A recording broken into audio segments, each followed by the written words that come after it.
नर्मदा आश्रम को जाई सेठी नर्मदा जयंती पालन करी आमे इंदौर बा उज्जयिनी दे आमे वृंदावन रे 7 दिन भागवत कथा सेठी हबो सेठी पई ट्रेन टिकेट रिजर्वेशन सब करा हिची केतक ओडिया हिंदी बेल्ट लोक माने जिबे 7 दिन भागवत कथा शुणिबे तापर सेठू नैमिषारण्य रे मध्य 7 दिन भागवत कथा हबो तापर अयोध्या रे 2 दिन हो कि दिने हो सेठी गोटे कार्यक्रम हबो हाजीपुर गंगा गंडकी तीर्थरे सेठी मध्य गोटे बस रो यात्री माने आसबे सेठी मध्य कार्यक्रम हबो एमती आमे पुणी फेरी थांतु आउ गोटे बाटरे बारिपदा यही पुणी ओडिशा रो बारिपदा टाउन रे कार्यक्रम सारिकी आमे आश्रम को फेरी एते गुडे समय एते गुडे रास्ता हमको अतिक्रम करने पड़ो ये कथाटा आम मन भितर आउ प्रवेश कला आम कहलु ये बाट आम पुणी ओडिशा फेरी जा 5-6 दिन 7 दिन खने ओडिशा रे शिशु अनंतर पवित्र आश्रम रे आम रहिबा तापरे पुणी आम बारिपदा कौन वृंदावन जीवा कि कौन करवा देखा तेरे आपण मैंने जानती शिशु अनंतर पवित्र क्षेत्र रे सबुबले लोक मानकर भक्त मानकर गहली चहली लगी थाए एवं विभिन्न लोकंकर समस्या से माने मो पाखरे तो जनाती ठाकुर को जनाती तुलसी नियंती भोग करती एमती सब दिन राति कुआड़े चली जाए आम भी जानी पारुना ता भितरे आमर जो जीवनर सब लक्ष्य रही अरिलो भली गोटे पल्ली रे आमे कार्यक्रम 43 वर्ष 44 वर्ष धरी कार्यक्रम चली किंतु आम मन मानुनी आमे भारत वर्ष बुली आमे आमर कार्यक्रम करिवु ये गोटे आमर संकल्प तेबे से संकल्प आमे पूर्ण करूचु किंतु आउ वर्षे 2 वर्ष खंडे आमे एमती टिके बुलिकी आमर कार्यक्रम शेष करदेले जहाँ जहाँ इच्छा अच्छी तापर आमे आश्रम रहिबा कि जहाँ करवा यही कथा मन भितरे बारंबार आसु तेबे आजिर समाज रे जो भली भाव रे विशृंखला स्वार्थपरता एवं अनियम कार्य सब चलिलानी सी दिन को दिन बढ़िबार लगी सी कौनसी प्रकार प्रशमित होना तारी भितरे भारत वर्ष होची साधु सन्थ देश तीर्थ आउ शास्त्र साधु बा सन्थ जदि कौठी बेसी परिमाण रे मिलिबे से देशटी होची भारत आउ कौनसी स्थान रे एते बहुल भाव रे सन्थ मिलिबे नहीं शास्त्र भी मिलिबो नहीं शास्त्र मिलिबो गोटे 2टा शास्त्र किंतु भारत वर्ष रे विभिन्न शास्त्र एटी रामायण मिले भागवत मिले महाभारत मिले वेद वेदांत मिले विभिन्न महापुरुष मानकर ग्रंथ मध्य मिले ଏଠି ବହୁତ କଥା ମିଳେ। ଆପଣ ଇସଲାମିକ ଧର୍ମକୁ ଯିବେ, ଶିହା ସୁନି ସମ୍ପ୍ରଦାୟ, ତାଙ୍କର ଦୁଇଟି ସମ୍ପ୍ରଦାୟ ଅଛି, କିନ୍ତୁ ଶାସ୍ତ୍ର ତାଙ୍କର ଗୋଟିଏ, ସେଇଟା ହେଉଛି କୁରଆନ। ଭଗବାନଙ୍କର ନାମ ହେଉଛି ଗୋଟିଏ, ସିଏ ହେଉଛି ଆଲ୍ଲାହ ଆକବର। ସେଇଭଳି ଖ୍ରୀଷ୍ଟିଆନ ଧର୍ମକୁ ଯିବେ, ତାଙ୍କର ମଧ୍ୟ ଦୁଇଟି ଦଳ। ସିଏ ଦୁଇଟି ଦଳ ଭିତରେ ଦେଖିବେ ତାଙ୍କର ଗୋଟିଏ ମନ୍ଦିର ହେଉଛି ଚର୍ଚ୍ଚ ଏବଂ ଗୋଟିଏ ଶାସ୍ତ୍ର ହେଉଛି ବାଇବେଲ। ସେଇଭଳି ଶିଖମାନଙ୍କ ପାଖକୁ ଯିବେ, ସେଠି ଗୋଟିଏ ଗ୍ରନ୍ଥ ଦେଖିବେ, ଗୁରୁ ଗ୍ରନ୍ଥ ସାହେବ, ଏବଂ ତାଙ୍କର ତୀର୍ଥସ୍ଥଳୀର ନାମ ହେଉଛି ସ୍ୱର୍ଣ୍ଣ ମନ୍ଦିର। ବୁଦ୍ଧିଷ୍ଟମାନଙ୍କୁ ଯିବେ, ସେମାନଙ୍କ ଭିତରେ ବହୁ ଭାଗରେ ସେମାନେ ବିଭକ୍ତ ହେଲେ ବି ତାଙ୍କର ଗୋଟିଏ ଶାସ୍ତ୍ର ଏବଂ ବୁଦ୍ଧମ୍ ଶରଣଂ ଗଚ୍ଛାମି ସଂଘମ୍ ଶରଣଂ ଗଚ୍ଛାମି, ଏଇ ହେଉଛି ତାଙ୍କର ମୂଳ ମନ୍ତ୍ର। କିନ୍ତୁ ଆମ ସନାତନ ହିନ୍ଦୁ ଧର୍ମଟାକୁ ଆପଣ ଯଦି ତନ ତନ କରି ଦେଖିବେ, ଆଜି ପର୍ଯ୍ୟନ୍ତ କେତେ ସାଧକାତ୍ମା ଆସିଥିଲେ, ଏବେ ବି ସାଧନ ଭଜନ କରୁଛନ୍ତି, କେତେ ରକମର ପୋଷାକ, କେତେ ପ୍ରକାରର ଚିତା ଚନ୍ଦନ ତିଲକ ମାଳି, କେତେ ପ୍ରକାରର ସବୁ ଗ୍ରନ୍ଥ ରହିଛି। ବେଦ ବେଦାନ୍ତ ଠାରୁ ଆରମ୍ଭ କରି ସବୁ ତ ଏଇଠି ରହିଛି ଆଉ।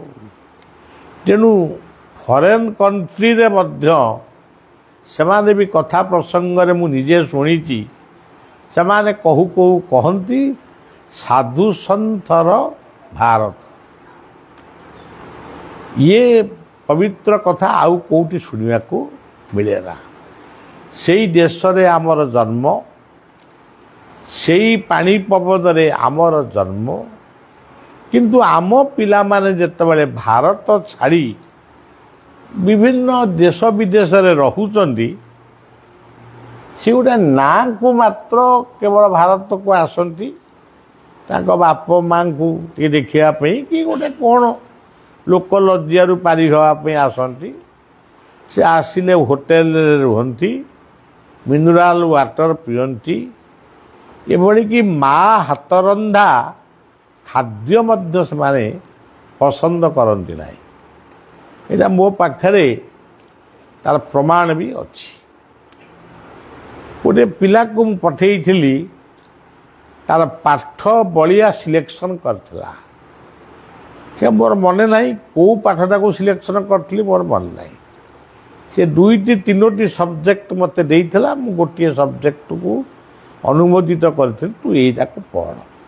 ପାଠ ପଢ଼ିଲା, ଡିଗ୍ରୀ ହାସଲ କଲା, ଆମେରିକା ଗଲା, କ'ଣ ସିଆଡ଼େ ବାହା ହେଲା କି ଇଆଡ଼େ ବାହା ହେଲା ମୁଁ ଜାଣିନି। ତାର ବାପ ମା ବର୍ତ୍ତମାନ ବି ବଞ୍ଚିଛନ୍ତି, ଭାଇଟିଏ ବଞ୍ଚିଛି, ଭାଇଟିଏ ଅଛି, ଭଉଣୀଟିଏ ଅଛି, କିନ୍ତୁ ସେ ଓଡ଼ିଶା ଆସେ ନା। ବାପ ମା ଯଦି ବ୍ୟାକୁଳରେ ତା ପାଖକୁ ଯାଆନ୍ତି, ସେ ବାପ ମାଆଙ୍କୁ ରିସିଭ୍ କରେ, କିନ୍ତୁ 8 ଦିନ 4 ଦିନ ପରେ ଯଦି ବାପ ମା ନିଜ ଗାଁର କଥା କିଛି କହନ୍ତି, ଘରଟା ହେଲାନି କି ସେ ଅମୁକତା ହେଲାନି, ସେ ସାଙ୍ଗେ ସାଙ୍ଗେ ତାର ଉତ୍ତର ଦିଅନ୍ତି ଯେ ତମର ଆଉ କିଛି କାମ ନାହିଁ, ତୁମେ ଆମେରିକା ଆସିକିରି ଏଇଗୁଡ଼ାକ ଖାଲି ଟଙ୍କା ଟଙ୍କା କହୁଛ। ବାପା ନୀରବରେ ପାଟି ବନ୍ଦ କରି କହିଲେ, ମୁଁ ତତେ ଆଉ ଜୀବନରେ ଟଙ୍କା ପଇସା କଥା କହିବିନି, ଶୀଘ୍ର ମୋତେ ଟିକେଟ୍ କରିଦେ, ମୁଁ ପଳେଇବି। ପଳେଇ ଆସିଛନ୍ତି। ଏବେ ସେ କାଳେ ଘରକୁ ଆସିଥିଲେ, ମୁଁ ଶୁଣିଲି, ଭାରି ଖୁସି ଲାଗିଲା। କିନ୍ତୁ ଏମିତି ଗୋଟେ ପଲ୍ଲୀରେ ଗୋଟେ ଆଶ୍ରମ ଥିଲା, ପିଲାଦିନେ ମୁଁ ମୋ ବାପା ମାଆଙ୍କ ସହିତ ଯାଇଥିଲି, ସିଏ ମୋର ପାଠକୁ ସିଲେକ୍ସନ୍ କରିଥିଲେ। ସେ କଥା ତାଙ୍କ ମୁଣ୍ଡରେ ଆଉ ନାହିଁ। ସେ ଘରେ ବି ରହିଲେ ନେଇ। ତାଙ୍କ ଘର ପାଖରେ ଗୋଟେ ରେଳ ଲାଇନ୍ ଯାଉଛି, ରେଳଗଲଟ ଶବ୍ଦ ହେବ, ତେଣୁ ସେଠି ରହିପାରିଲେନି। ସେ ଯାଇକିରି ହୋଟେଲରେ ରହି ହୋଟେଲ ଖାଦ୍ୟ ଖାଇକିରି ସେ ତାଙ୍କର ସିଆଡ଼େ ଆମେରିକା ଗଲେ। କିନ୍ତୁ ଏବେ ଅନଲାଇନରେ ମୁଁ ଆମେରିକାର ଗୋଟେ ସତ୍ସଙ୍ଗ କରିଥିଲି। ସବୁ ଓଡ଼ିଆମାନେ କିଛି ଓଡ଼ିଆ ସଂଗଠନ ସେଠି ଏକତ୍ର ହେଇଥିଲେ। ମୁଁ ଭାବୁଥିଲି ମୋତେ ଇଂରାଜୀ କି ହିନ୍ଦୀରେ କହିବି, କିନ୍ତୁ ପିଓର ଓଡ଼ିଆମାନେ ଏକତ୍ର ହେଇଥିଲେ, ତେଣୁ ମୁଁ ଓଡ଼ିଆରେ କହିଲି। ଆଉ ଗୋଟେ ନାଇଜେରିଆରେ ମଧ୍ୟ ଗୋଟେ କାର୍ଯ୍ୟକ୍ରମ ହେଲା, ସେଠି ମଧ୍ୟ ଓଡ଼ିଆମାନେ ଏକତ୍ର ହେଇଥିଲେ। ମୁଁ ଏଇଠୁ ତାଙ୍କୁ ଅନଲାଇନରେ ସବୁ କହିଲି। ସେମାନେ ବି ମୋତେ ସବୁ ପ୍ରଶ୍ନ, ବିଭିନ୍ନ ମନର ପ୍ରଶ୍ନ ପଚାରିଲେ, ମୁଁ ତା'ର ଉତ୍ତର ଦେଲି। ଆମେରିକାରୁ ମଧ୍ୟ ସେମିତି ପ୍ରଶ୍ନ ପଚାରିଲେ, ମୁଁ ତା'ର ଉତ୍ତର ଦେଲି। ମୋତେ ବହୁତ ଭଲ ଲାଗିଲା। ମୁଁ କାହିଁକି ଅନୁଭବ କରିପାରିଲି ନାହିଁ, ଓଡ଼ିଆ ଭାଷା ସେମାନଙ୍କ ଭିତରେ ସାମାନ୍ୟତମ କମ୍ ହେଇଯାଇଛି। ପିଓର ଓଡ଼ିଆରେ ସେମାନେ କହିଲେ। ଏବଂ ମୋର ପରିଚୟ ମଧ୍ୟ ଗୋଟିଏ ମାଆଟିଏ ଦେଲା। ମୋର ପରିଚୟ, ମୋର ବାପ ମା, ମୋ ଘର, ମୋ ସବୁ କଥାକୁ, ମୋର କାର୍ଯ୍ୟକ୍ରମ ବା ରାଷ୍ଟ୍ରପତିଙ୍କ ଠାରୁ ପାଇବା, ଇଏ କରିବା, ଇଏ ସବୁ କଥା ସେ ତା'ର ମୋ କହିବା ପୂର୍ବରୁ ସେ ଲୋକଙ୍କୁ କହିଲା। ମୋତେ ଏତେ ଖୁସି ଲାଗିଲା ଯେ ଆମେରିକାରେ ଓଡ଼ିଆମାନେ ଥିଲେ ମଧ୍ୟ ଓଡ଼ିଆମାନେ ବଳିଆକୁ ଏତେ ପ୍ରଶଂସା କରୁଛନ୍ତି। ଆଉ ଗୋଟିଏ ଶିଷ୍ୟା ମଧ୍ୟ ଆଉ ଗୋଟେ କାର୍ଯ୍ୟକ୍ରମ ଆମେରିକାରେ କରେ। ବୋଲେ ଆରେ ମା କର, ଖାଲି ଓଡ଼ିଆମାନଙ୍କୁ ନିଅ ନା। ଜାପାନର ଗୋଟିଏ ଭକ୍ତକୁ କହିଲି, ଖାଲି ଓଡ଼ିଆ ହୁଅନି, ସବୁ ଭାଷାରେ କହିବା। ଆମେ ଓଡ଼ିଆରେ ଯଦି ଘଣ୍ଟାଏ କହିବା, ଇଂରାଜୀରେ ଅଧଘଣ୍ଟାଏ କହିବା, ହିନ୍ଦୀରେ 45 ମିନିଟ୍ କହିବା, ବେଙ୍ଗଲରେ ଘଣ୍ଟାଟେ କହିବାର ଅସୁବିଧା କ'ଣ ଅଛି? ଇଏ ସବୁ ଗୁରୁ କୃପା ଆମକୁ ମିଳିଛି। ଇଏ ପାଠରେ ନୁହଁ। ମୁଁ ପାଠ ପଢ଼ି ଇଂରାଜୀ କହୁନାହିଁ, ହିନ୍ଦୀ କହୁନାହିଁ, ଓଡ଼ିଆ କହୁନାହିଁ। ଇଏ ସବୁ ସ୍ୱାର୍ଥର କଥା। ଗୁରୁ କୃପା ହିଁ କେବଲମ୍।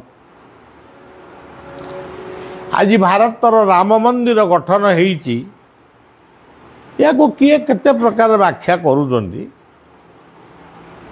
କିନ୍ତୁ ଯେଉଁ ଶରଦୁ ତୀର୍ଥରେ ପ୍ରଭୁ ରାମ, ତାକୁ ଆମେ ତ କହୁ ସେ ଜଳ ସମାଧି ହେଇଗଲେ, ମାନେ ଜଳରେ ବୁଡ଼ିଗଲେ। କାରଣ ସୀତାଙ୍କର ବିଚ୍ଛେଦ ସେ ସହିପାରିଲେ ନାହିଁ। ଆଉ ଲବକୁଶ ମଧ୍ୟ ମାଙ୍କ ପ୍ରତି ବାପାଙ୍କର ଯେଉଁ ଗୋଟେ, ଏଇଟା ଏକବାରେ ମାନେ ପିଓର ପାରିବାରିକ ଜୀବନର କଥା। ଲବକୁଶ ଏତେ ଉତ୍ପାତ ହେଲେ। ଲବକୁଶ କହିଲେ ଏଇ ଲାହୋରଟା ହେଉଛି ଲବଙ୍କ ରାଜ୍ୟ, ପାକିସ୍ତାନଟା କୁଶଙ୍କର। ତେବେ ଏମାନେ ଏତେ ମାନେ ମାତୃ ପ୍ରତିଶୋଧ ପରାୟଣ ହେଲେ ଯେ ମୋ ବାପା ରାମ ସେ ମର୍ଯ୍ୟାଦା ପୁରୁଷୋତ୍ତମ ହେଇକରି ମଧ୍ୟ ମୋ ମାଙ୍କୁ, ଆମେ ତାଙ୍କ ମାଙ୍କ ଗର୍ଭରେ ଥିଲୁ, ମୋ ବାପା ତାଙ୍କୁ ବିସର୍ଜନ କଲେ ଜଙ୍ଗଲ ଭିତରେ। ଏଇସବୁ କଥାକୁ ମନେ ପକାଇ ମୋ ମା ଦୁଃଖ ସହି ନ ପାରି ସେ ପାତାଳି ହେଇଗଲେ, ଅର୍ଥାତ୍ ଆତ୍ମବିସର୍ଜନ କଲେ। ଏଇସବୁ କଥା ସେ କହି ଲବକୁଶଙ୍କର ଅତ୍ୟାଚାର ସେ ସହିପାରିଲେନି। ରାମ ଶେଷରେ ଶରଦୁ ତଟରେ ମାନେ ବସିକରି ସେଇଠି ତାଙ୍କ ଦେହତ୍ୟାଗ କଲେ। ସେ କେମିତି କ'ଣ ଦେହତ୍ୟାଗ କଲେ, କିନ୍ତୁ ମୁଁ ଯେତେବେଳେ ଇଏ ସେବକ ଅଯୋଧ୍ୟା ଯାଇଥିଲା 1978 କି 1979 ମସିହାରେ। ସେତେବେଳେ ମୋ ମନ ଭିତରେ ଆସିଲା ଯେ ହେ ରାମ, ଯଦି ତୁମେ ଏଠି ଅଛ ବୋଲି ମୁଁ ଅନୁଭବ କରିବି, ମୁଁ ସିନା ଅଯୋଧ୍ୟାକୁ ବାରମ୍ବାର ଆସିବି, ଆଉ ଯଦି ନାହଁ କାହିଁକି ମୁଁ ଆସିବି?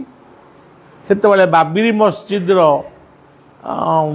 ସମସ୍ୟା ଆରମ୍ଭ ହେଇନଥିଲା, ତା ପୂର୍ବ କଥା ମୁଁ କହୁଛି।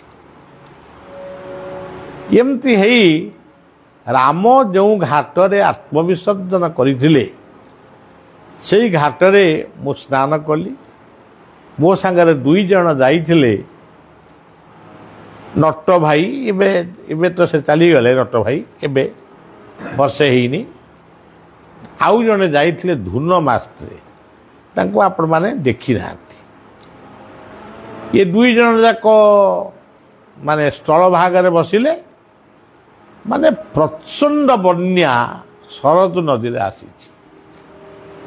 ଏମିତି ବନ୍ୟା ଆସିଛି ଯେ ବିରାଟ ବିରାଟ କାଠ ଗଣ୍ଡି ସେସବୁ ଭାସିକିରି ପଳଉଛି। ତଥାପି ମୁଁ କହିଲି ମୁଁ ଟିକେ ଶରତ ନଦୀରେ ଟିକେ ଗାଧେଇବା। ମୁଁ ଗଲି, ଗାଧେଇଲି।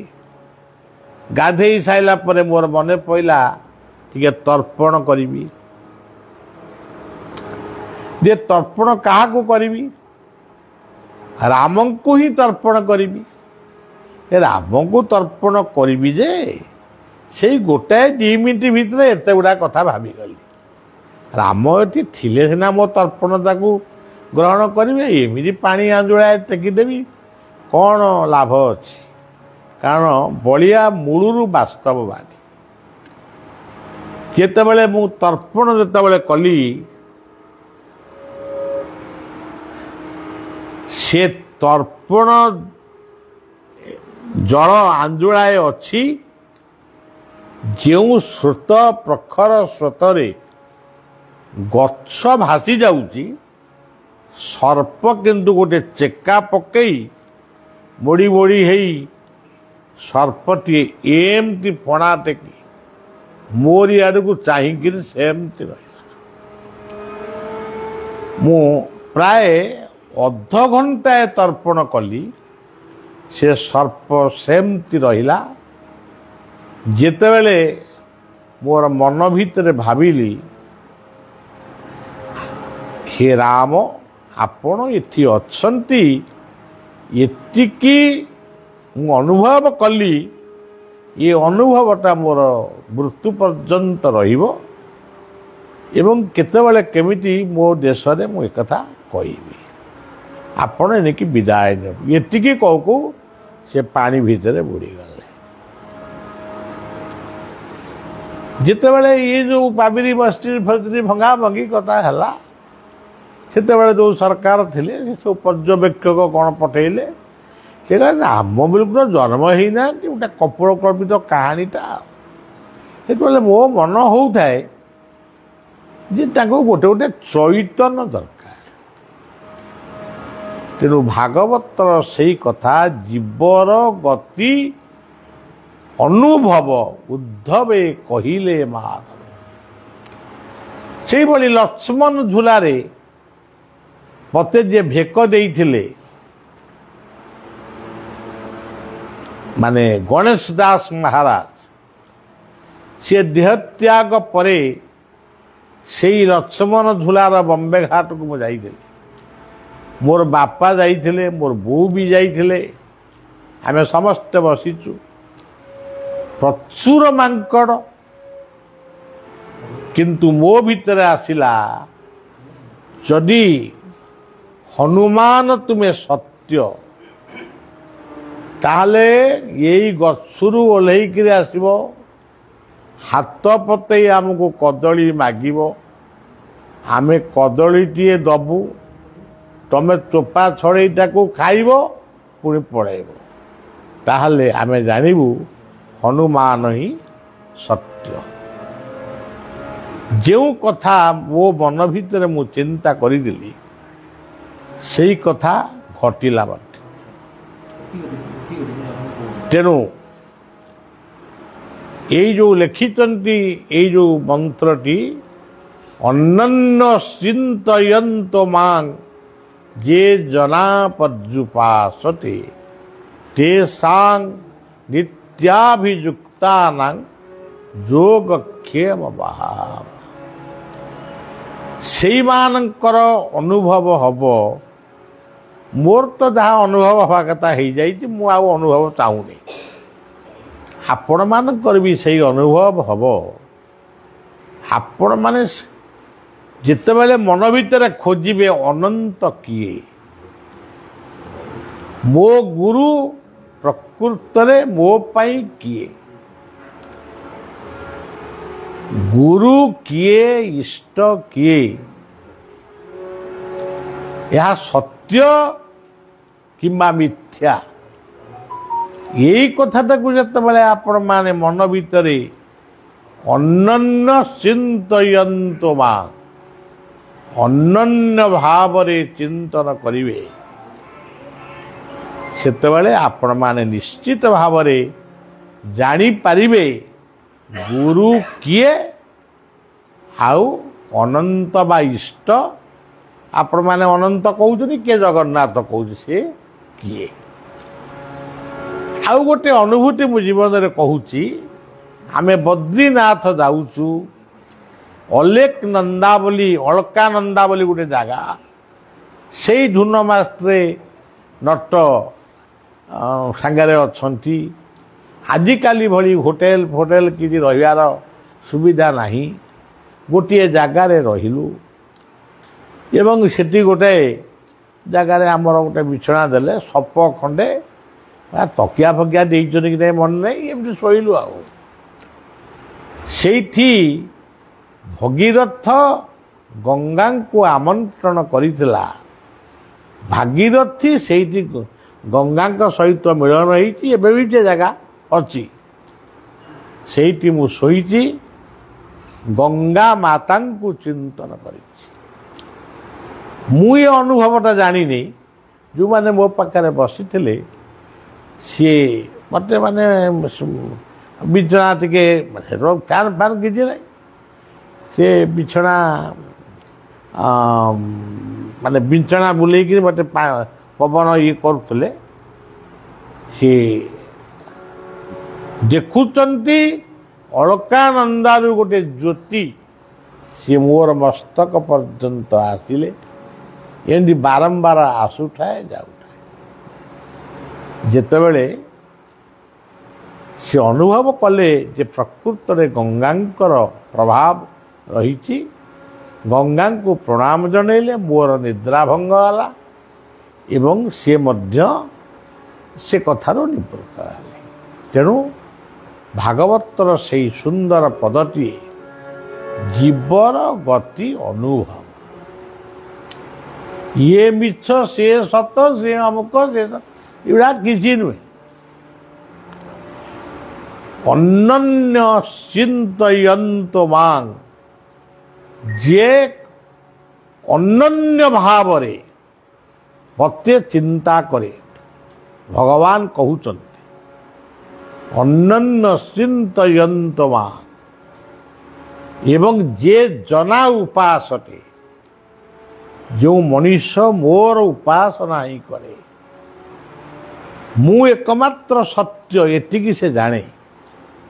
ସବୁ କାମ କରିବ, ଚାଷ କରୁ, ବାଣିଜ୍ୟ କରୁ, କି ତାର କ'ଣ କରୁଛି କରୁ, ରାଜନୀତି କରୁ କି ଅର୍ଥନୀତି କରୁ, କିନ୍ତୁ ତାର କନସେନ୍ଟ୍ରେସନ୍ ଯଦି, ଏକାଗ୍ରତା ଯଦି ସେଇ ସର୍ବଶକ୍ତିମାନଙ୍କ ଉପରେ ରହିବ, ସେ ନିଶ୍ଚିତ ଜୀବନରେ ଥରେ ହେଲେ ବି, ଗୋଟିଏ ମିନିଟ୍ ହେଲେ ବି ସେ ନିଶ୍ଚିତ ଭାବରେ ଅନୁଭବ କରିପାରିବ ଯେ ପ୍ରକୃତରେ ଇଏ ସୃଷ୍ଟିରେ ଜଣେ କେହି ଅଛି। ଆଜି ଅନେକ ବିଜ୍ଞାନର ଦୋହାଇ ଦେଉଛନ୍ତି, ବିଜ୍ଞାନ ଆମ ହେତୁବାଦୀମାନେ ବିରୋଧ କରୁଛନ୍ତି। କାହିଁକି ସେମାନେ ଖୋଜି ନାହାନ୍ତି, ପାଇବେ କେମିତି? ସାଧୁ ସନ୍ଥ ମାନେ ଯୁଗ ଯୁଗ ଧରି ଖୋଜୁଛନ୍ତି, ତେଣୁ ସେ ପାଇଛନ୍ତି ବା ପାଇଥିଲେ। ବଳିଆ ଖୋଜି ନେଇ, କିନ୍ତୁ ମୋର ବିଶ୍ୱାସ ପାଇଁ ମୁଁ ପ୍ରକୃତରେ ଖୋଜିନି। ନ ଖୋଜିଲେ ବି ସେ ମିଳିଛନ୍ତି, ନିଶ୍ଚିତ ଭାବରେ ପୂର୍ବଜନ୍ମର ସଂସ୍କାର ଥିବାରୁ ମିଳିଛନ୍ତି। ତେବେ ଆଜିର ମଣିଷ ଏସବୁ କଥାକୁ ଭୁଲି, ମଣିଷ ଆଜି ସ୍ୱାର୍ଥପର, ଖାଲି ମୁହଁରେ କହୁଛି ଇଏ ଦୁନିଆରୁ ମୁଁ କିଛି ନେଇକିରି ଯିବି ନାହିଁ, ଏଗୁଡ଼ାକ ମିଛ ମାୟା ସଂସାର, ଏମିତି ଖାଲି ଗୁଡ଼ାଏ ଗପୁଛି, ପାଗଳାମୀ ଭଳିଆ, ମାନେ ବାଚାଳଙ୍କ ଭଳିଆ ଗପୁଛି। ଏ ଦୁନିଆରେ ଏଟା କିଛି ନୁହେଁ, ଏ ପୁଅ କିଛି ନୁହେଁ, ଝିଅ କିଛି ନୁହେଁ, ଆମ କିଛି ନୁହେଁ, କୋଠା ବାଡ଼ି କିଛି ନୁହେଁ କହୁଛି, କିନ୍ତୁ ସେ ପାଗଳାମୀ ତା ଭିତରେ ଅଛି। ସେ କହୁଛି ମୁହଁରେ ଯାହା, ତାର ଭାବନା ସେଇଆ ନୁହେଁ। ତେଣୁ ସଜ୍ଜନ, ସତ କହିବାକୁ କିମ୍ପା ଡରିବି, ସତ କହି ପଛେ ମଲେ ମରିବି। ମୋତେ ଏତିକି ଶିଖାଅ ସାଇଁ, ମୋର ଧନ ଜନ ଲୋଡ଼ା ନାହିଁ। ଆହେ ଦୟାମୟ ବିଶ୍ୱବିହାରୀ, ଘେନ ଦୟା ବହି ମୋର ଗୁହାରୀ। ଏଇ ଯେଉଁ ପଦଟି କହିଲି, ମୋର ଧନ ଜନ ଲୋଡ଼ା ନାହିଁ, ମୁଁ ମୋର ପିଲାଙ୍କୁ ଶିଖେଇଛି ନା, ସେଇଟା ବୋଲିବନି। ମୋର ଧନ ଜନ ଲୋଡ଼ା ଅଛି। ଯଦି ମୋର ଧନ ଯଦି ରହିବନି, ଆମେ ପୁଣି ଏତେ ବାଟ ଆଇଲୁ କେମିତି? ପେଟ୍ରୋଲ ପାଇଁ ପଇସା ଦରକାର। ବର୍ତ୍ତମାନ ମହାଦେବ ତ୍ରିପାଠୀଙ୍କ ଘରେ ଅଛୁ, ଏଠି ବି ଖାଇଲୁ ପିଇଲୁ ବସିଲୁ ଉଠିଲୁ, ତା ପାଇଁ ବି ଅର୍ଥ ଦରକାର। ଆଉ ମୁଁ ଯଦି କେବେ ଧନ ଜନ ଲୋଡ଼ା ନାହିଁ, ମୁଁ ଏଠି ଆପଣମାନେ କେତେଜଣ ବହିଛନ୍ତି ବୋଲି ବଳିଆ ବହିଛି ନା। ଆଉ ଯଦି କେହି ଏଠିକି ଆସିବେନି ନା, ଆମେ ଆଉ କେହି ଯିବାନି, ସେଠି କାହିଁ ଯିବା? ବଳିଆଟା ଏଇ 2-3 ଦିନ ତଳେ ଆଇଲା, ଦେଖିଥିଲୁ। ଆଉ ମୁଁ କ'ଣ ବର୍ତ୍ତମାନ ଏଇଠି ବହିଥାନ୍ତି? ମୋର ସେ ଘରେ ଟିଭି ଲଗେଇକିରି କମଳ ଘୋଡ଼େଇକି ଶୋଇଥାନ୍ତି। ତେଣୁ ମୋର ଧନ ଜନ ଲୋଡ଼ା ଅଛି, କିନ୍ତୁ ଗୋଟିଏ ସେ ସଙ୍ଗୀତର ଗୋଟିଏ ପଦ ଭଲ ଲାଗେ, କୂଟ କପଟ ସ୍ୱଭାବ ଯାହାର, ତାଙ୍କୁ ଦୂରୁ ମୁଁ କରଇ ଜୁହାର। ମୋତେ ନମିଶାଅ ତାଙ୍କ ସାଥିରେ, ସଦା ରଖ ସାଧୁଜନ କତିରେ। ଦୟା ବିନୟ ହେଉ ମୋ ଭୂଷଣ, କାହା ମନେ ନ ଦିଏ ମୋ କଷଣ। ଏତିକି କଥା ଯଦି ଜୀବନରେ ଆମର ହେଇପାରିଲା, ତାହେଲେ ମନୁଷ୍ୟ ଜନ୍ମରେ ଲାଭ, ଯଦି ଗୋବିନ୍ଦେ କରେ ଭାବ। ଆଉ ଧନ ଜନ ଲୋଡ଼ା ନାହିଁ, ସେଗୁଡ଼ାକ ବଳିଆର ତ ବହୁତ ଦରକାର। ଆଉ ଆଜି ଆପଣ ଆମର ପବିତ୍ର ଆଶ୍ରମରେ ମସଜିଦ, ଚର୍ଚ୍ଚ, ଗୁରୁଦ୍ୱାର, ଏ କେତେ ମନ୍ଦିର, 16ଟା ମନ୍ଦିର ହେଇଛି। ଆପଣମାନେ ୟା ଭିତରେ ଯାଇନାହାନ୍ତି, ଗଲେ ଦେଖିବେ। ସୁନ୍ଦର ପୁଷ୍କରିଣୀଟି, ସୁନ୍ଦର ତାର ସ୍ୱରୂପ ନେଉଛି। ଲୋକମାନେ ଯେମିତି ଆମେ ନଥିଲା ବେଳେ ବି ଲୋକମାନେ ଆକର୍ଷିତ ହେବେ, ସେଥିପାଇଁ କଥା ଚାଲିଛି। ତେଣୁ ସବୁଠାରୁ ବଡ଼ କଥା ହେଉଛି ସେଇ ଯେଉଁ ଶ୍ଲୋକଟି, 9ମ ଅଧ୍ୟାୟର ସେଇ ଯେଉଁ ଶ୍ଲୋକଟି କାନ୍ଥରେ ଲେଖା ହେଇଛି, ସେଇଟା ହିଁ ଆମମାନଙ୍କ ଜୀବନର ପ୍ରଥମ ସାଧନା। କଥାଟି ଏଇଠି ରଖିବା। ଏ ଗୋଟେ ସତ୍ସଙ୍ଗ ହେଇଗଲା। ଆଉ ବଳିଆ କାଲି ସକାଳୁ ପଳେଇବ। ଗୋଟେ 5-7 ଦିନ ଖଣ୍ଡେ ଟିକେ ଆଶ୍ରମରେ ରହି ମୁଁ ପୁଣି ବୃନ୍ଦାବନ ଯାତ୍ରା କରିବି। ଆଉ ହଉ।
जय श्री राम।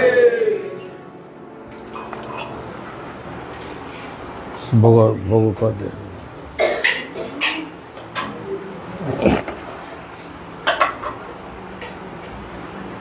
पर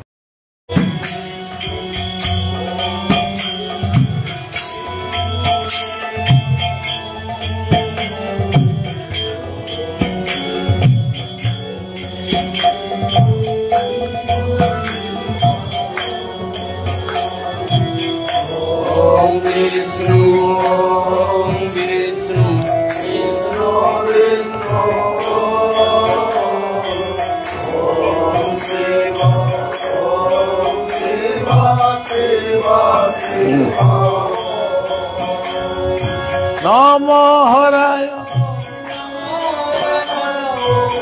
नमस्तु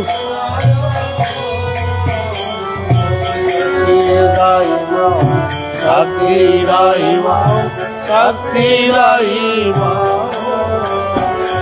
ओम नमो हराय नमो रामाय ओम नमो शिवाय शक्ति रहिमा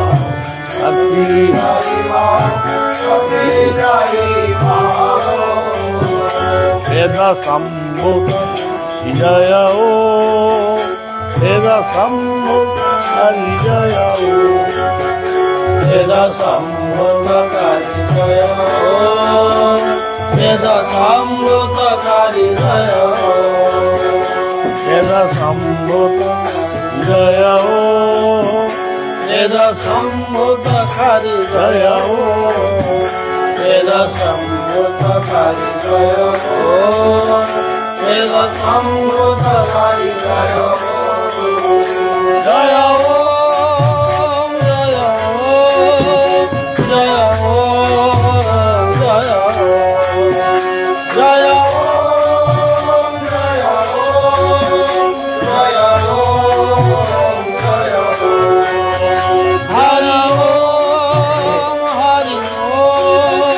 हरि ओम हरि ओम हरि ओम हरि ओम हरि ओम हरि ओम जय ओम जय ओम जय ओम जय ओम हरि ओम हरि ओम हरि ओम हरि ओम हरि ओम हरि हरि ओम हरि ओम हरि ओम हरि ओम हरि ओम हरि ओम हरि ओम हरि ओम हरि ओम हरि ओम। जागो हे अनंत तुमे जागी उठ राधामी। जागो हे अनंत तुमे जागी उठ शिखाई दियो हे प्रभु हे संसार सार कर्मे शिखाई दियो हे प्रभु हे संसार सार कर्मे। जागो हे अनंत तुमे जागी उठ जागो हे अनंत तुमे जागी उठ देखा थरे शंख चक्र सदा पद्म हस्ते तुमे देखा थरे सदा पद्म देखाई दियो सकती से मूढ़र मर्मे मर्मे देखाई दियो सकती से मूढ़र मर्मे मर्मे। जागो हे अनंत तुमे जागी उठ जागो अनंत तुमे जागी उठ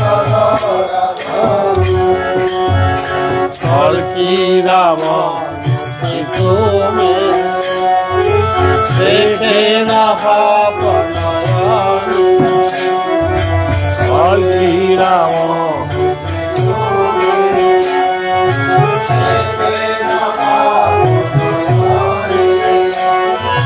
भारत नाशन बाना बोलाइछ धरा धामे भारत नाशन बाना बोलाइछ धरा धामे।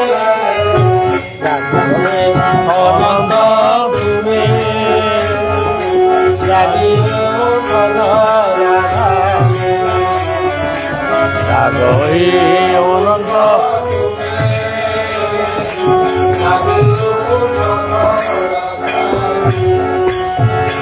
हे जीवन फूल पाई समाधिय हे गोसाई हे जीवन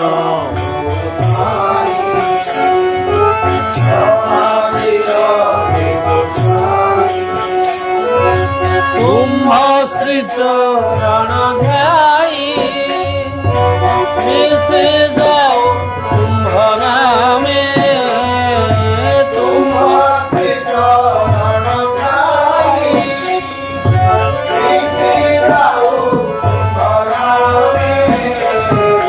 जागो हे अनंत जागी उठ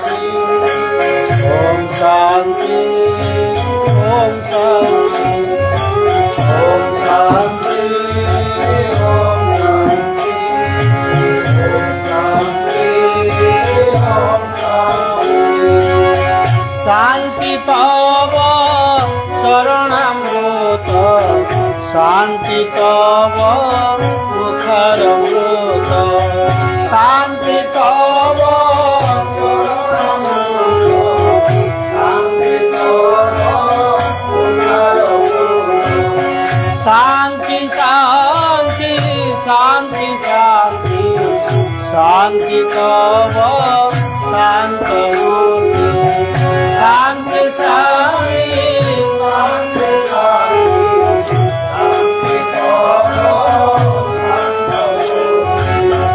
विश्व शांति देश शांति वनस्पति वायु सागर शांति विश्व शांति देश शांति वनस्पति वायु सागर शांति शांति शांति शांति शांति तव शांत मूर्ति शांति शांति शांति शांति तव शांत मूर्ति तव महिमा पूर्ण शांति तव गौरव मम शांति तव महिमा पूर्ण शांति तव गौरव मम शांति शांति तव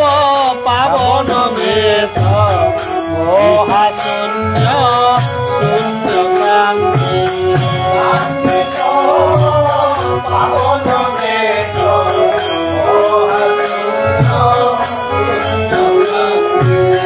तव किरति अमर शांति सूर्य चंद्रमा पवन शांति तव किरति अमर शांति सूर्य चंद्रमा पवन शांति शांति शांति शांति शांति तव शांत मूर्ति शांति शांति शांति शांति शांति तव शांत मूर्ति ओम शांति ओम शांति ओम शांति ओम शांति ओम शांति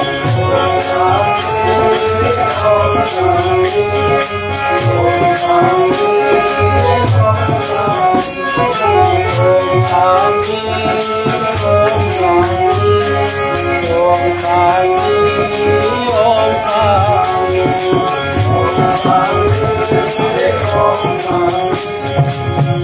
शांति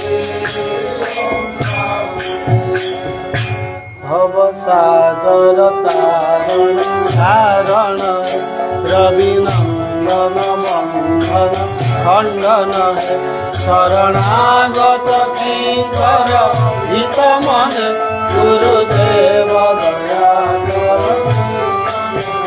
हृदि कंदर तामस भास्कर है तुम्हें विष्णु प्रजापति शंकर है परम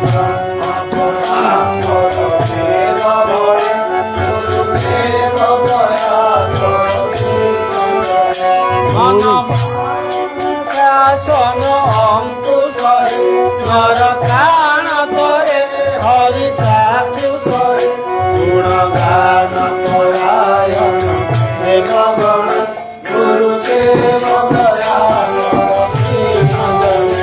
गुरुदेव दया गुरुदेव दया कुल कुंडलिनी धूम भंग करे हृदि ग्रंथि विदारण कारक है मम भारत चंद्र राघवी गुरुदेव दया गुरुदेव दया गुरुदेव दया रिपुसूदन मंगल नायक सुख शांति बराबर दायक जय ताप हरे धव नाम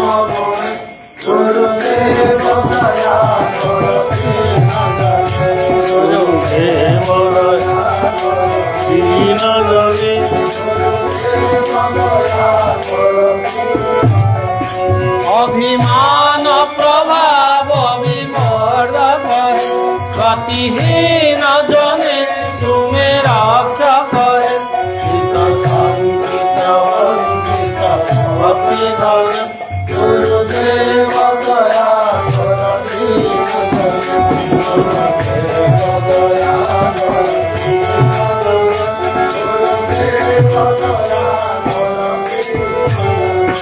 তব নাম সদা শুভ সাধক পতিতাধম মানব পাব করে মহিমা তব গোচর শুদ্ধ মনে গুরুদেব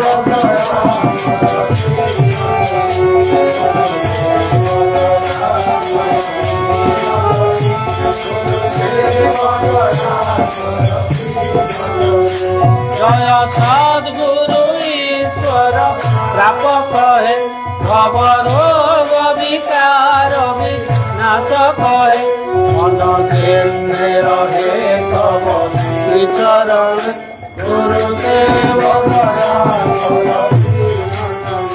গুরুদেব দয়া দীন জনে গুরুদেব দয়া গুরুদেব দয়া কর দীন জনে গুরুদেব দয়া কর দীন জনে গুরুদেব দয়া কর দীন জনে গুরুদেব দয়া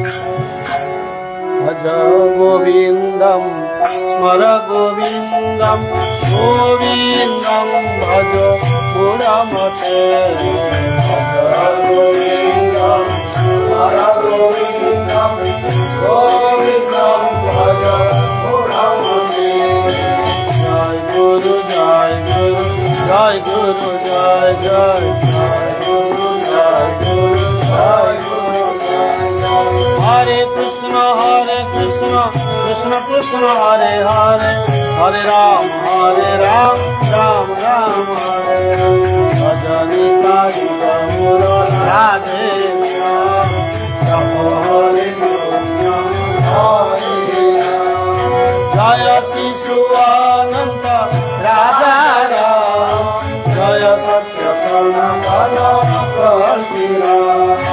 जय गुरु जय जगन्नाथ जय गुरु वैकुंठनाथ बलभद्र जगन्नाथ सुभद्रा मां सुदर्शन परम ब्रह्म परम धाम निराकार अनंत भोला सूड़ी नवदूत अरुणाचल हे ओंकार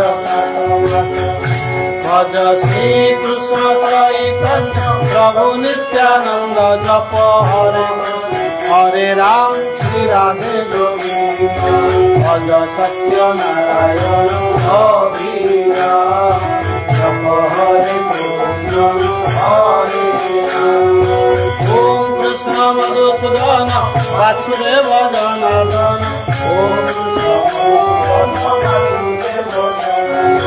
जय मधुसूदन जय मधुसूदन जय मधुसूदन जय जय श्री मधुसूदन भग मधुसूदन चिंत मधुसूदन जय जय हरि ओम हरि ओम हरि ओम हरि ओम हरि ओम हरि ओम राम राम राम राम राम चक्रनयन राम राम राम राम राम वैष्णव धन हृष्टारिष्ट खंड नाथे राम रघु राम राम राम राधे राम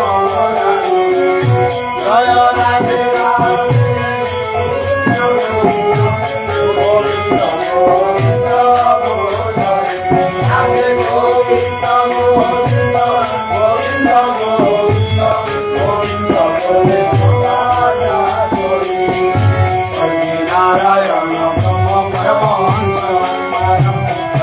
नारायण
वासुदेवाय ओम नमो भगवते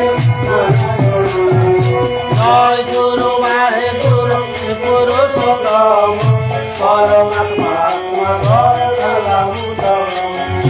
श्री कृष्ण गोविंद हरे मुरारे हे नाथ नारायण वासुदेव हरे मुरारे मधुर कमाई गोविंद गोवार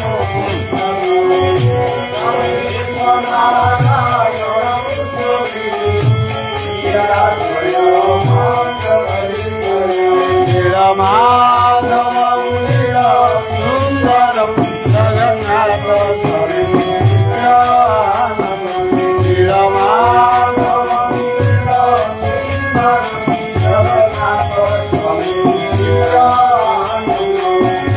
महालक्ष्मी सरस्वती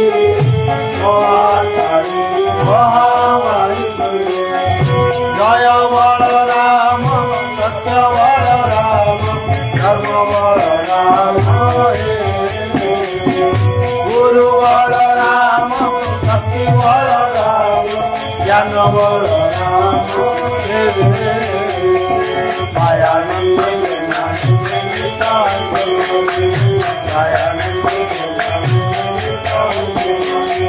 मायानंदे निगमानंदे मायानंदे मायानंदे निगमानंदे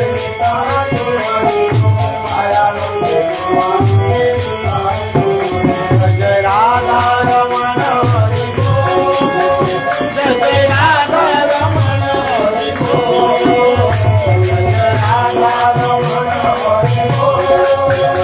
हरि जय राधा रमण हरि जय राधा रमण हरि जय राधा रमण हरि जय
गुरु ब्रह्मा गुरुदेव महेश्वर गुरु साक्षात् परब्रह्म तस्मै श्री गुरवे नमः। चैतन्यं शाश्वतं शान्तं व्यमातीतं निरञ्जनं भावबिन्दुरातीतं तस्मै श्री गुरवे नमः। सर्वश्रुति शिरोरत्नं विराजितपदाम्बुजं वेदान्तम्बुजमार्तण्डं तस्मै श्रीगुरवे नमः। शान्ताकारं भुजगशयनं पद्मनाभं सुरेशं विश्वाकारं गगनसदृशं मेघवर्णं शुभाङ्गं लक्ष्मीकान्तं कमलनयनं योगिर्विद्यागम्यं वन्दे विष्णुं भवभयहरं सर्वलोकैकनाथम्। ॐ पूर्णमद पूर्णमिदं पूर्णात् पूर्णमुदच्यते पूर्णस्य पूर्णमादाय पूर्णमेवावशिष्यते। ॐ शान्ति शान्ति शान्ति। जय श्री राधे। सांध्य सत्संगरे आमने समस्त एकत्रित होइचे अप्रत्याशित भाव जो कार्यटी हुए जहाँ आमे भावी न थाउ ताहा हुए ताहा ही भगवत इच्छा। कारण आमे